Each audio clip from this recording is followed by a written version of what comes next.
Hello friends, இன்றைக்கி நம்ம என்ன பார்க்க போகிறோம்னா SATA பவர் கேபிள் வந்து எப்படி வந்து எக்ஸ்ட்ரா ஆட் பண்ணுறது அப்படிங்கிறது இந்த வீடியோவில் பார்க்கலாம். இது எப்படி பண்ணுறது அப்படிங்கிறத இப்போ நான் சொல்கிறேன்.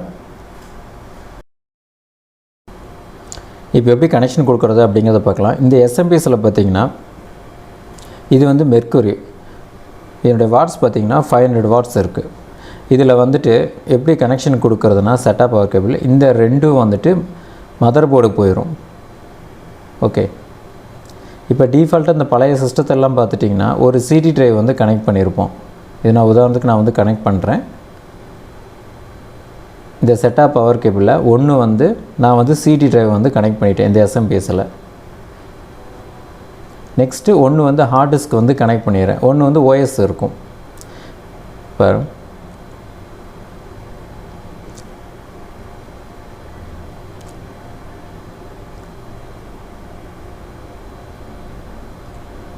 இப்போ நான் ரெண்டுமே கனெக்ட் பண்ணிட்டேன். நான் வந்து இப்போ வந்து இன்னொரு ஹார்ட் டிஸ்க் வந்து நான் வந்து கனெக்ட் பண்ணணும் இப்போத்த புது மாடலில்.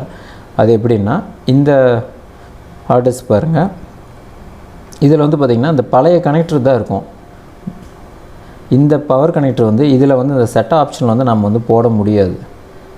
அதுக்கு நாம் வந்து ஒரு சின்ன SATA பவர் கேபிள் வந்து வாங்க வேண்டியது இருக்குது. இது மாதிரி இது வாங்கினீங்கன்னா ஒரு 50 ரூபாக்குள்ளே தான் வரும்.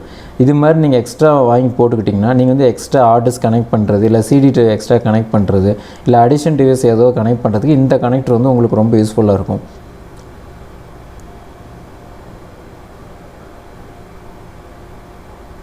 இப்போ இந்த SMPSல வந்துட்டு இந்த கனெக்டர் வந்து நான் கனெக்ட் பண்ணிடுறேன். 4 பின் மோலெக்ஸ்ன்னு சொல்லுவாங்க.